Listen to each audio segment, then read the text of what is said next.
All right, let's take you live now to Nasrec, where SABC News anchor Mfundo Mabalane is standing by to give us the very latest at the EFF's Third National People's Assembly. Mfundo, good afternoon to you once again. So we are all waiting in anticipation to get more detail on the contents of that organizational report by outgoing SG, Marshall Dlamini.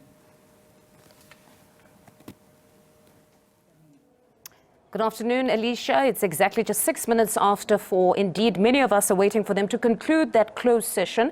We're not exactly sure where they are in that specific program, but what we expected in the closed session of session 2 would have been the presentation of the organizational report by the Secretary General, and a bit later on the presentation of the Treasurer General's report. And then after that, it will be the constitutional amendments and adoption. So they're running a little bit far behind, it seems. They're supposed to break for lunch at some point, so we're probably 2 or 3 hours behind. But most certainly one that many are looking forward to is the second session, which is an open session for the media, which will be the first item on the agenda will be the elections, which is the nominations, and then after that, voting. And then straight after that, they'll be outlining some of the commissions. But for now, I'm joined in studio here at the Nasrec Expo Center by SABC News reporter Samkele Maseko, as well as Professor Lesiba Teffo, just to unpack the day so far. Let's start with just the discussion document on organization and character redesign. Samkele, you've been interacting with the delegates on the ground. What is the sentiment on just the proposal to move from 100 branch members to 200? Because they're saying really this discussion document is aimed at capacitating this government in waiting, that they need to be able to mobilize social forces that are pro-economic freedom. So are they seemingly agreeing to that proposal of moving from 100 branch members to 200 branch members? It's going to be a heated debate, particularly around that issue, because it essentially collapses the current branches that are there. And when you look at leadership positions within the country and politics in the main, most people who are in the political terrain want to see themselves in the leadership positions of the party. It would mean less positions, more people competing and contending against one another for those particular positions. Because to be on the BCT. To be in the BCTs, and not only the BCTs, because they are also scrapping the RCTs. So many people who are currently regional leaders who are inside this particular Third National People's Assembly may walk out of this particular NPA without their titles as chairperson of a region, secretary of a region. I want us to touch a bit later on this doing away with the regional structure to bring in the sub-regions. But I want to rope you in, Professor, just on that sentiment, that a number of them are not for the increasing of the branches, that if it's 100 right now, they're moving it to 200. But when listening to the Secretary General on one platform, he stated that this was to capacitate the EFF, because you've got an area where you've got 14,000 potential votes, but you've got 100 members who must, closer to the time of elections, be the ones that must reach out to these community members. But there's also migration. Some of them are unemployed. If you're a graduate, you're a student, you're part of the 100, you get a job in Mpumalanga, you were living in Gauteng. What has that done to that very branch? You've lost your capacity. So they're saying this would allow them to guard against the migration that naturally would happen. But it seems people now want to hold on to the structure of 100 branch members for positions. Yeah, but there is merit in their argument. And let me broaden a little bit, because when I listened to them in the morning, I understood them to be saying, you know what? Once you have too many structures, women commander, men commander, student command, all this command that they have. They said, ultimately, you have got too many structures that you have to contend with, because each one has his or her own problem. They come to you. So if you can minimize that, reduce that, and then just deal with the branches and break away with the regions and so on. Look at it, that thinking along those lines. That, but it seems the human element if you collapse is the branches and then you have 200 instead of 200 being 1-1, then administratively it's a challenge. But it seems now they are clearly confronted with the element of careerism as well, where people want to emerge and they're now all preoccupied, or some are preoccupied with being leaders in political parties, something that even the ANC has to grapple with. They've been dealing with careerists for the longest time. So how do they curb that? Because like Samkele says, everybody's ambitious. And as much as you're saying, let us remember the common agenda, people want to lead. And that doing away with certain structures will mean some people don't potentially get to lead anymore. Yes, but I think they also mentioned it along the same lines that you end up with too many structures, too many leaders, and each one wanting your attention or a hearing when there are problems. So the less the structures, the better. And I think I go with that. But at the same time, remember, you are in Africa, you cannot deny the fact that it's all about the self rather than the other. So careerism come to the fray. But given the experience they've had, because most of them come from the ANC, they could be trying to forestall, right? Or contend with that a priori by just saying, you know what, to the extent possible, let's minimize this. And if this one way of doing it, why not? And I think I'm in favor of that. All right, Samkele, then the region, doing away with the regional structure to have these sub-regions. Again, listening to the Secretary General, he went on to explain that you've got a situation where in Mpumalanga you've got two regions, Nhlanzeni and Bombela. It is vast, and you've got this RCT that must manage all areas. It becomes too difficult because, again, some of them might be unemployed. It's not perhaps something that was modeled against or fashioned against the ANC, which would have RECs. But the thing is, most of them would have been deployed in government. So meaning you could be a mayor, you have the means to go and service the whole region. But here they said branch members were complaining that we are nominated and elected into these structures in the region, but we don't have money. We're taking multiple taxis to go to certain places if we want to engage these community members. So what happens is we end up servicing just the very local one. That if I come from a specific area in the region, this is the one where electorally we'll have better outcomes and everywhere else we won't. So now with coming up with the sub-regions, it would mean they would divide them into smaller areas where each and every individual would be able to at least see to just the immediate community, the nuclear community here. What has been the sentiment on the ground? Are they perhaps taking up to that idea of doing away with the regional structures and having the sub-regions that will focus on just a smaller amount of community members? By the looks and the balance of forces, the doing away with the regions is going to pass in the commission, that it's going to pass in plenary. It will be passed by delegates because a number of provinces have endorsed this particular perspective. The one sticky issue that may not pass but is also gaining a lot of traction, Natasha Piri, our colleague, earlier spoke to a councillor of the EFF in Mpumalanga, Mafani, who basically said that they must collapse the student command, have a youth command. That is going to be a big debate that may not see fruition, but may also see it. But on the issue of the regions, it is the EFF's organizational design directly at this point in time, before the constitutional amendments, replicas that of the ANC. Yeah. The PCT is the PEC, the RCT is the REC, the PCT is the PEC. But in a vast province like KwaZulu-Natal, let's take the eThekwini Metro, highly dense, biggest voter population. If you don't have a concentrated structure to work that particular electorate and look to expanding it, it's going to be very difficult for you to truly penetrate that particular space. So those are some of the issues. The likes of Mongezi Twala, the provincial chairperson of the EFF in KwaZulu-Natal, may raise some of those issues, that as much as it is draining financially, but it may also be detrimental to the EFF to do away with these regional structures, because the sub-regional structures may not have the necessary powers and command that an RCT may have had. You would now have to strengthen the PCT in order to have proper oversight over these lower structures, because the middle structure is the one they're doing away with, which is the RCT, which its powers are mandated and taken from the PCT, which the PCT structures are given to it by the CCT. It would ultimately mean more work for the PCT. The sub-regional structures would not have that much power, and that would be detrimental to the EFF in vast provinces like KwaZulu-Natal, like Limpopo. But also, they can just oppose that with saying the current RCTs have not worked for the EFF in a province like Eastern Cape, vast as well, but the EFF's electoral fortunes are not that great in that province. It's not worked in Julius Malema's home province in Limpopo, and they were politically annihilated in a province like KwaZulu-Natal, in Gauteng, because of the nature of this metropolis province.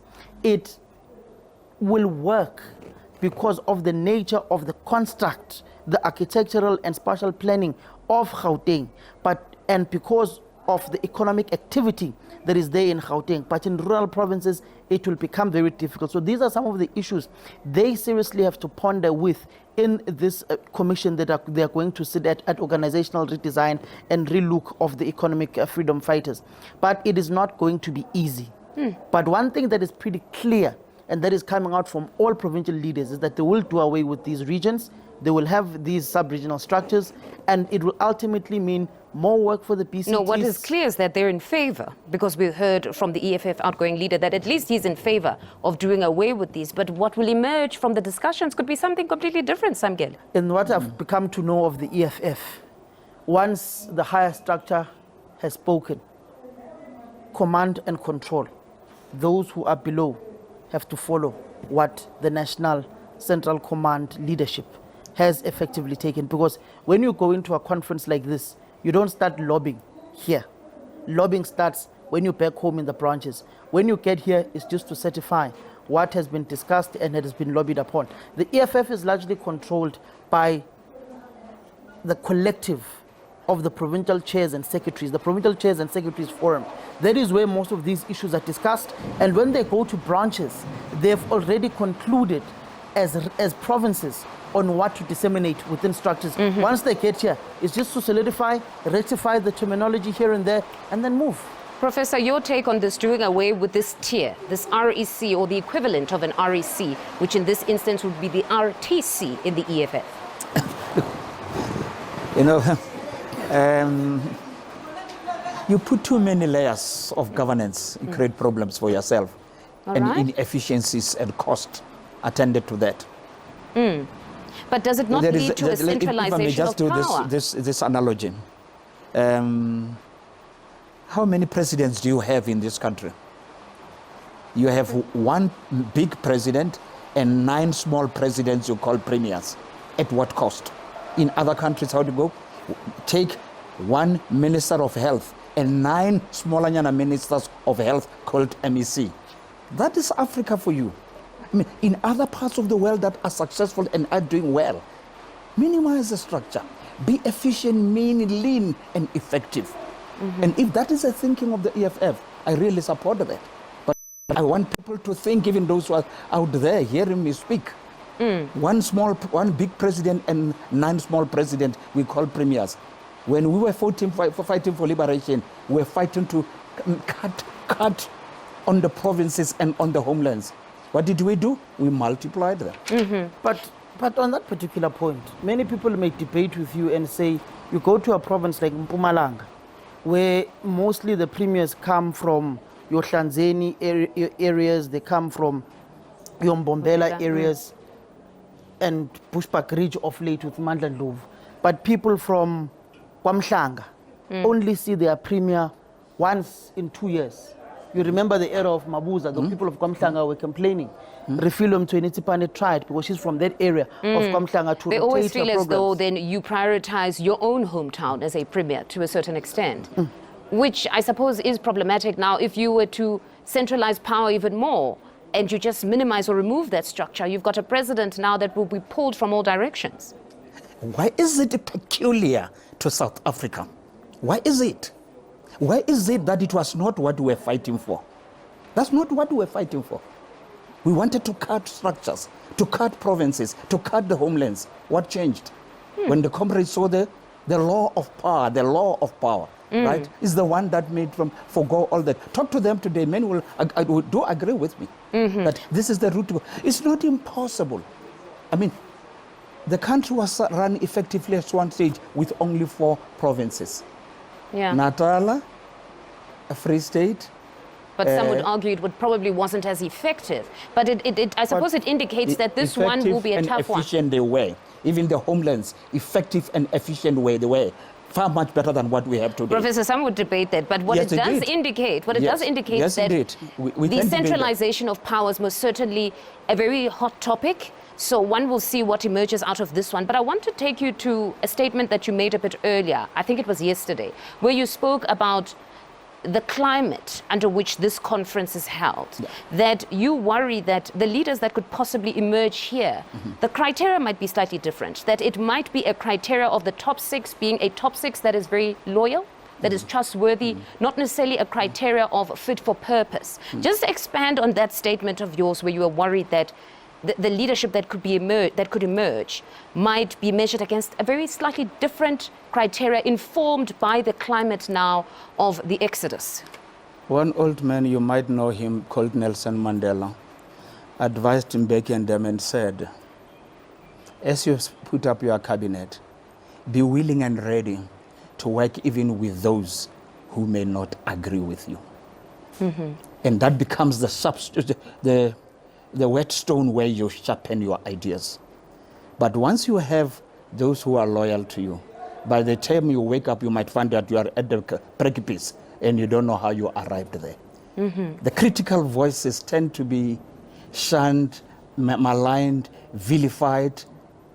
Not only, I'm not taking the EFF, in many structures, especially in Africa, rare political office.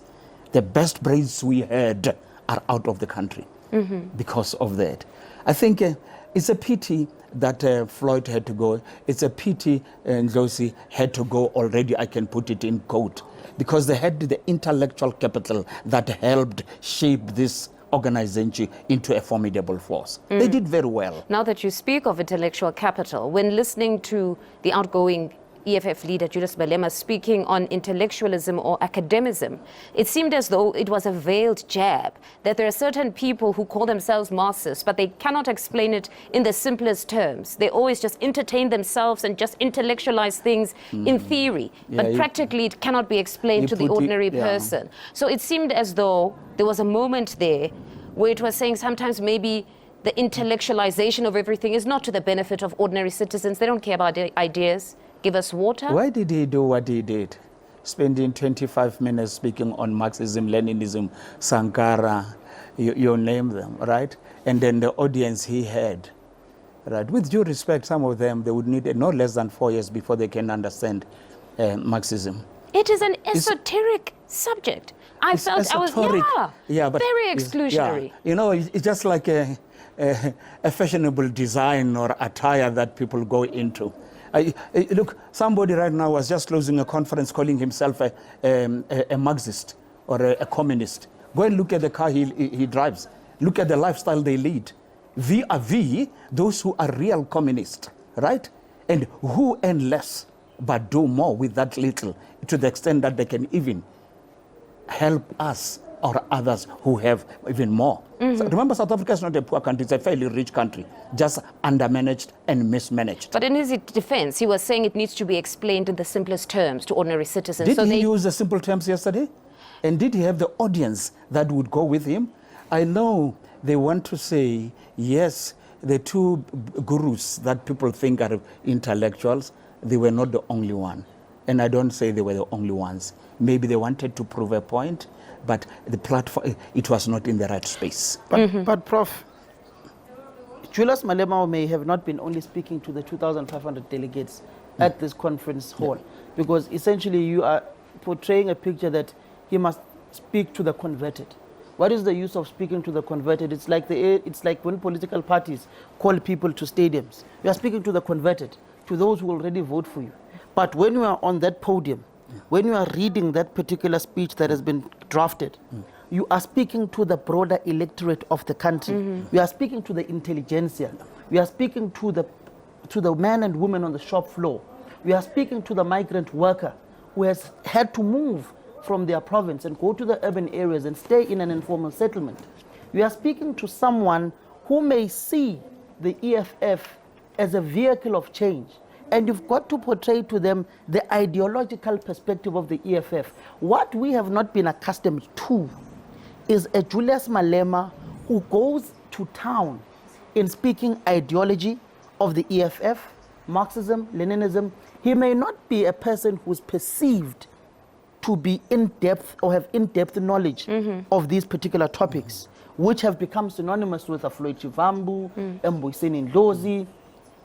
But Julius Malema is seen as a crowd puller who speaks to the bread and butter issues of the people. Yeah. But as a politician, you've got to evolve. As he has evolved from his days in the Youth League to the leader of the EFF, and now he's got to move away from politics of howling and into politics of substance. Because the space now has been left vacant. And one would say, to his credit, to a certain extent, he did characterize or explain dialectical materialism in the simplest way somebody could, which is just the conflict of social forces. Let me withdraw from that. Professor, that is the area. No, he tried. He tried because yes, no, he tried, he said it's just the conflict. And I want to retreat from this because debate, he said it's just the conflict of social forces. You've got the bourgeoisie, you've got the proletariat, which is the working class. Yes. So there was an attempt that he started off there and said, I will now segue to simplify it, because he felt that you need to know our ideological orientation, but it must be simplified so that you as ordinary citizens can locate your own benefits, where you will benefit. Let me just close it by saying to you, I no longer believe in ideology. We live in the era of pragmatism and realism. Tell me, which ideology is China following? Which ideology is Russia following? They call it socialism in the Chinese context. You know? So they wanted socialism in the African context. Context will determine the ideology, not the ideology determining where you should go. That's where the difference comes. What is real and what is working for us, right? You give it a name, we don't care as long as it works for us. But yesterday, you could compartmentalize distinctly. And the rhetoric you hear from the SACP is anachronistic and archaic. People no longer believe in those. People eat pap and flesh, my dear. Speaking the language they understand, that will enable them to say, we walk in this direction and the future is assured. The material conditions of our times have changed from yesteryear. And people... There you go with the phrases. And the SACP, it was as if they were using the same script. They were also talking about the bourgeoisie. So very interesting indeed. The material conditions have changed. Yes. And we do what works for us today. So we live in a capitalist state, and every ideological perspective will always have an element of capitalism. Whoever comes to town and tells you that China is a socialist communist state is lying to you.